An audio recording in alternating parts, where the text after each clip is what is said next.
अस्सलाम वालेकुम।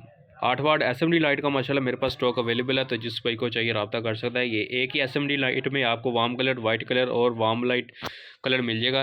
अगर आप ओनली वाइट या फिर वार्म कलर लेना चाहते हैं वो भी आपको मुझसे मिल जाएगा। ऑल वाट एसएमडी लाइट, फ्लड लाइट और चार्जर बल्ब की असम्बलिंग मेरी खुद की है। ये प्योर एलुमिनियम बॉडी है। इसके साथ आप मैग्नेट लगाएंगे, मैग्नेट अटैच नहीं होगा। 115 एम बॉडी का साइज़ है और इसमें आपको 110 एम बॉडी का साइज़ में मिल जाएगी। अभी मैं आपको इसकी रोशनी भी चेक करवा देता हूँ।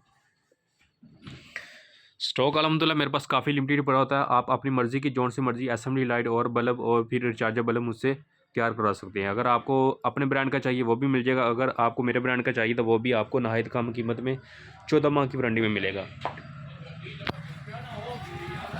तो चलिए मैं आपको इसकी रोशनी चेक करवा देता हूँ। ये देखें, ये वार्म वाइट है। एक ही लाइट में आपको ये वार्म वाइट और वाइट और वार्म कलर मिल जाएगा।